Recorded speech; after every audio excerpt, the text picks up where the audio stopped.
I am Dr. Andrea Ellis. I'm a chiropractor and functional medicine practitioner, and I'm giving you the HPA axis in less than 4 minutes.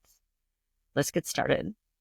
This is your HPA axis. When I talk about axes or an axis as it relates to hormones, just know that there's no gland that stands alone. So you're going to see an axis of 2 or 3 glands. One stimulates the next, and that one will stimulate the next one.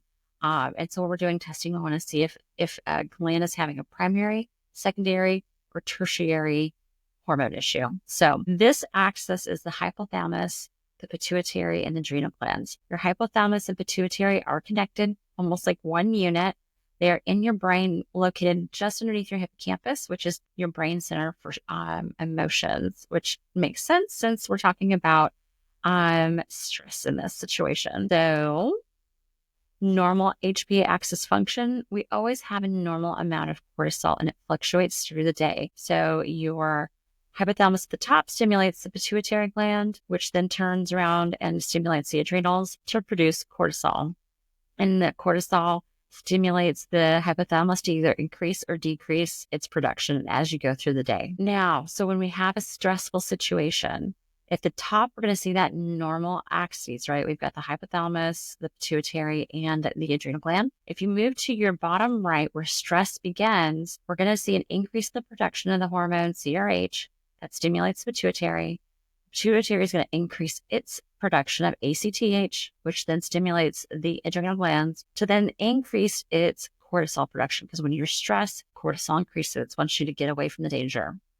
Then as that stress ends and the cortisol really kind of maxes out what it needs to do, that cortisol stimulates the hypothalamus to decrease its production of CRH, which then stimulates the pituitary to decrease its production of ACTH, which then decreases the adrenal glands' production of cortisol, and we come right back to the top to normal.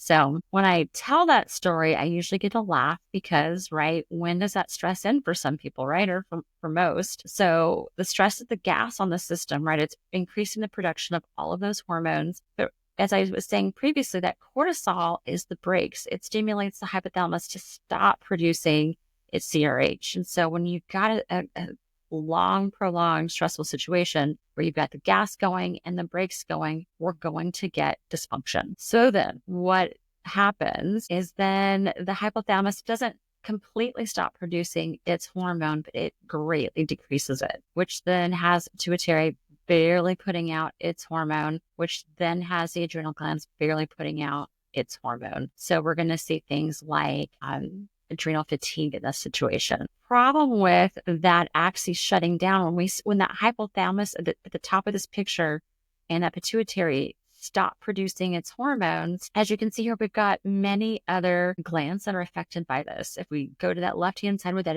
adrenal cortex is in the yellow, we just talked about that shuts down or that decreases its production. Below that is the thyroid, that TSH. I know most of us have had that tested. When TSH is low, that's not necessarily a thyroid issue. That's a pituitary or hypothalamus issue, but it does affect the thyroid. It also affects testosterone production. It also affects progesterone and estrogen production. It also affects, as we continue in a counterclockwise circle here, the lactation. It also affects our growth hormone as we're growing and as those bones grow. Oxytocin as it relates to uterine muscles, as it relates to labor and delivery. And then the kidney tubules on that right-hand upper side, that's going to be our blood pressure. So, when we're having increased stress, that's going to increase our blood pressure. But then when it starts to bottom out, that might mean we're having some HPA axis dysfunction as well. So that is all I have. Thanks for listening. Y'all have a great night.